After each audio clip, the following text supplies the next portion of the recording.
Hi, my name is Dan Konjorski, and welcome to The Journey. I'm your host of The Journey, as well as Krystal Barbosa, another host of The Journey. We're here today to talk about Erikson Stage 4, Industry versus Inferiority. If you like The Journey, please push like and share with others, and subscribe to us on The Journey, Pathfinder Counseling Group, right? Out of Clarksville, Tennessee. Yes. Krystal, how are you today? Good. I'm doing really well. You're doing really well? Yes, I'm excited. You're excited to talk about this, right? Yes. Yeah. Because apparently we both have children within this age group. Well, you have a grandchild. I have a grandchild. So right. Yep. this is roughly between ages 6 and 12. Okay. And so this is when they're really coming into their own moment of confidence. Mm-hmm. And so this is where our children learn to build that confidence, and we're giving the opportunity to have that confidence. But it all depends on how we engage with them, whether or not they build that in confidence up. Right. So how we react towards them is whether or not they're going to feel like, yay, I'm going to keep on striving, keep on trying, or I'm a failure. Yep.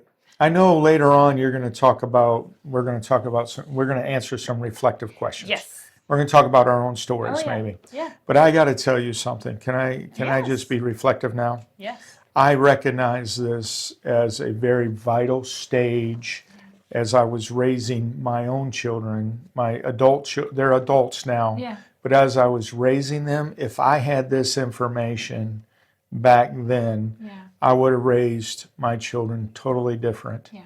And because I didn't have this information, I raised them the way I did, and now I'm paying the consequences, which isn't so terribly now because there's a lot of reconciliation going on. But really, information like this, folks, is important. Parenting, maybe we ought to do a parenting skills group or something. A good one. That is really good, actually. Yeah. But parenting is so vital, Krystal. Yeah. And knowing how to raise our children, to teach them to be confident. Because it's going to make them either a confident adult or a non-confident adult in the end. Right. Yeah. Right. So a big part of it is them engaging in play. So this is around the time when they start school, kindergarten, when they're starting sports, they're starting to have friends, play dates. They're really starting to become their own individual and trying to figure out who they are. Mm-hmm. So when they're doing things, they're creating things, they're having discussions, this is the point where they're going to start coming up to you and going, hey, what do you think about this? Hey, I'm struggling with this. And your response is either, hey, don't give up, keep trying, you're doing your best. Again, it's not a matter of the end result. It's a matter of you're building their confidence to continue to strive, to continue to try to thrive. And that's what's going to create the adult that's confident that, hey, you know what, I might have failed my first time, but I'm going to keep on trying. And that's what we're trying to create during this stage. Right. You know, I'm thinking too, as you were talking, I was thinking about the military child, you know, that the military child brings its own variables to the mix of industry versus inferiority, because there's a lot more that goes on. You're talking about every 3 years moving. Someone who doesn't move in a long time, they're getting involved in sports and they're getting involved with people that they're going to grow up with. The military child doesn't do that. For instance, we're taking care of our grandchildren, two of our grandchildren out of four, two of our granddaughters out of four granddaughters. They're with us because their parents are in the military. There's some things that are going on in the military for them right now that we are supporting them. So our granddaughters are with us. And our granddaughter, this is her first year in first grade. So she just came into this class when school started. Those kids that are in her class knew each other from years previously. So they don't know her. So she is just starting after, since August, September? Almost 2 months. Almost 3 months, something like that. She's just starting to gain friendship, in the class. And, you know what hurts me? When I see her as a 6.5, 7-year-old, it doesn't hurt me. It just it kind of tweaks my heart a little bit. She will pull up her chair up to the window, open the curtains, sit in the chair and look out the window. And I'm like, wow. I can remember that as a kid. Yeah. When I was alone. Oh. I would look out the window. Yeah. I mean, and I'm like, my question is, who is she waiting for? Oh. What is she looking out for, Yeah. And it used to be, when I was growing up, we were sent outside to play. Yeah. But for some reason, to include myself, Yeah. I mean, we have a fenced backyard, so we let them go to the backyard and play, right? Yeah. But out in the front yard, it's like, no, there's a road out there. Yeah, it's dangerous. Yeah. I don't know. It's different. It's different times. It is a different time. So anyway, I brought up the military child Yes. and the differences it brings up. Go ahead. No. But you give good points. They do deal with different things. But one thing that, whether it's a military child, again, it's to this age group in itself, is the importance of the adults within their life. Right. Okay. Because we are the ones that are going to be their lifelong reel in their ear. So Right. what I get at is, with my clients, I talk about, I forget the specific word for it, but it's that reel that we have playing throughout our minds, throughout our life, that typically develops as a child. So, I'm great, I'm magnificent, I'm a go-getter, whatever little things you were fed as a child Right. become your script. Right. And these are the scripts that we are creating for our children in this stage. We are literally creating that loop that is going to be feeding throughout their life of, I'm capable, I'm intelligent. And so when your child is doing something, we need to be very careful during this stage of being overly critical, overly harsh, because this is a moment where everything that you say, they're feeding off of it as to, am I doing well? Am I where I'm supposed to be? Am I making you proud? They want to make the parents proud. They want to make, to show, hey, I am independent. I can do this. That's why a lot of times, I can do it. I can do it. I got it. I can tie my shoes, even though it takes an hour. Yeah. Those kind of things. This is that stage.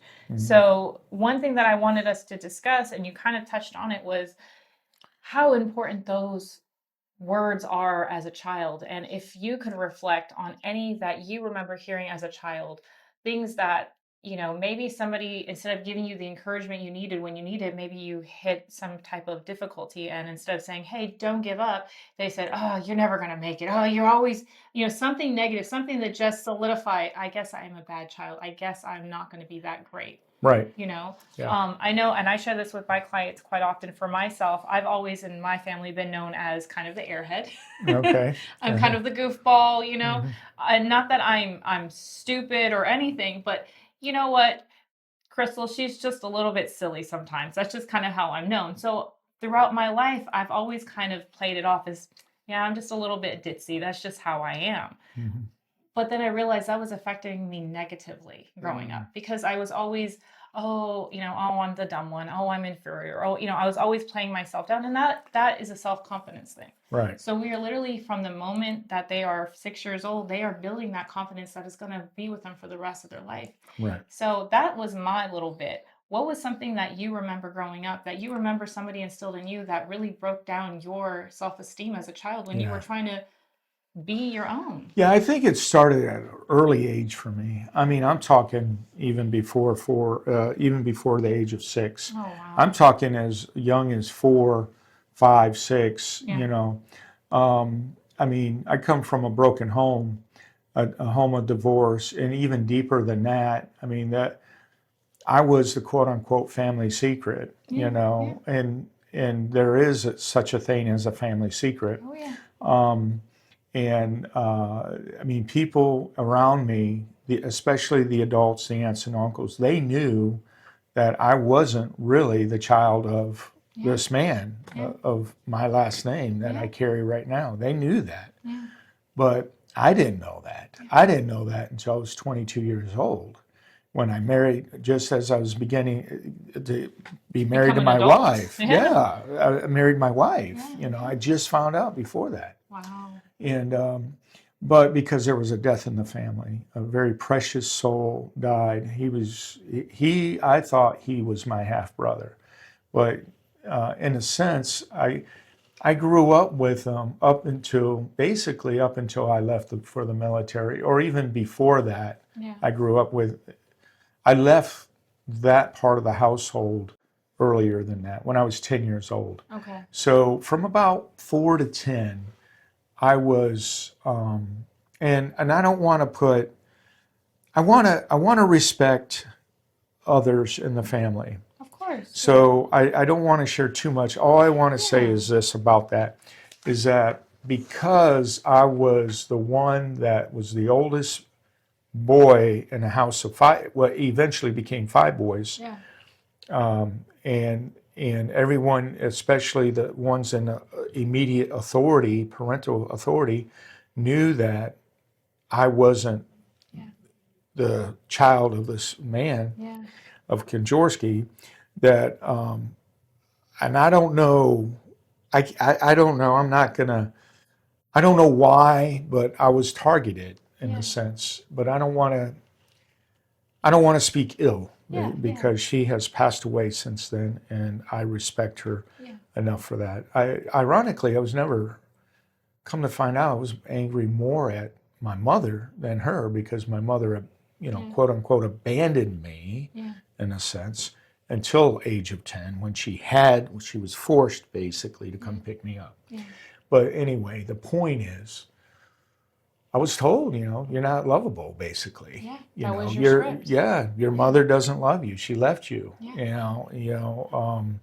I was always, that's how it was. In one way, this is a, it's a way to discipline, but it's not a healthy way to discipline. I think the theory is you discipline the oldest, and the others will fall in line. You ever heard of that? Yeah. Oh, yeah. That's a false theory. It's not a good theory. It's not a good practice. Use that one. Yeah, you discipline the older. They all fall in line. The younger children will fall in line. They'll take note, and they won't make the same mistakes, right? So basically, that was me. And so your script was that you were unlovable, and it also sounds like that you had a lot of the inability to have somebody to rely on. Yeah, you're right. Now let me caveat with this. Yes. There was some ambivalence there. Oh. Because you're unlovable, but yet I love you. Yeah. You're unlovable, but but there's some differences. Yeah. I mean, you pick up on the differences. Oh, you do. So and so's treated better than I am. Or I was the oddball. You can pick it out. You picked it out very easily. Yeah. Well, that's a matter. At the time, I didn't recognize it. Oh yeah. Okay. Yeah, of course, I was 4, 5, 6. I was a kid, But as I reflect on it, and a lot of people aren't ready to hear that. Yeah. That's why I want to respect. I love that the person that, I mean, in one way she was there. Yeah.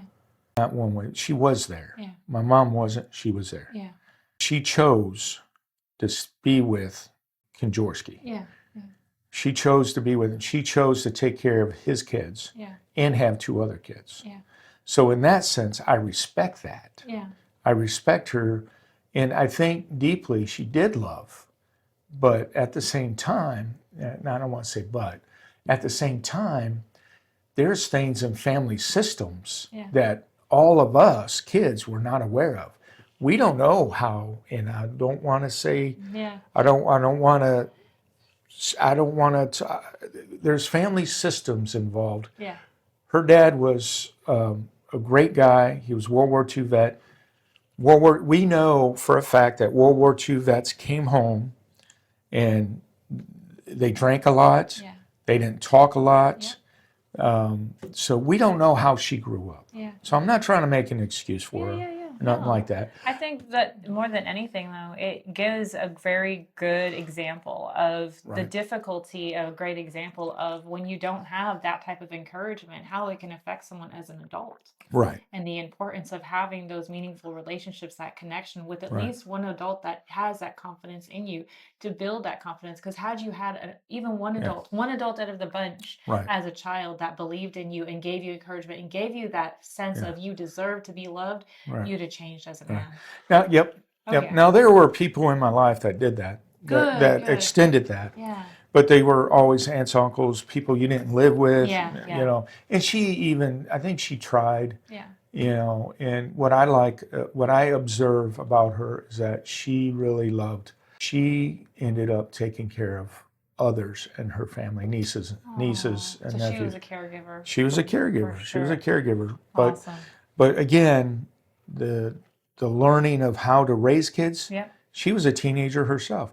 Oh. My mother was a teenager. Oh, then there you go. Yeah, there you go. Teenagers trying to raise kids. Yep. Yep. Yeah, Yep. there it Yep. is. Yep.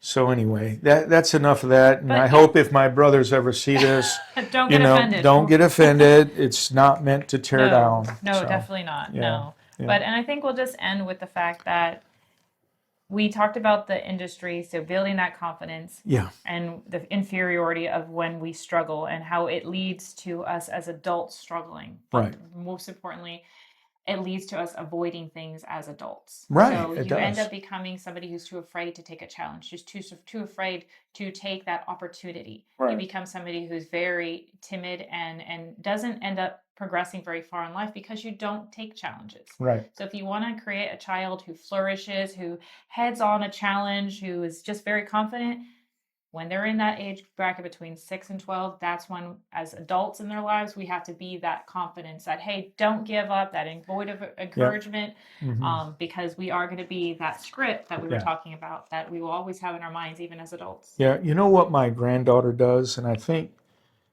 my daughter teaches her to do this. She will ask, like, Grandpa, what do you like better, ice cream or yogurt? You ever get those questions? Yeah. If you had to choose, what would you choose? Yeah. It's such a great dialogue time. Oh, yeah. And I wish that I had those times with my daughter. Yeah. And anyway. Oh, you got them with your grandchildren. I get them with my grandchildren, yeah. And this weekend I get to spend some time with them. So Good. yeah. But anyway. And give them some encouragement. And give them encouragement. So just to wrap up real quick.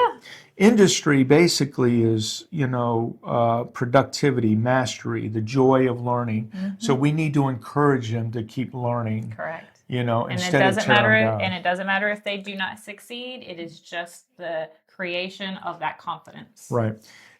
Inferiority means inadequacy, not measuring up. Yeah. What we need to avoid is constant criticism because it creates inferiority. Correct. Right. Yeah. So. Yeah, that's it for this week. Yeah. Well, thank you for joining us on the journey. Please like us and subscribe to us. Let's build a team together on the journey with you and us, okay? All right. And next week, we're going to talk about the journey PTSD symptoms with Jake. Oh, nice. Jake and myself, we're going to talk about PTSD. Bye. Thank you.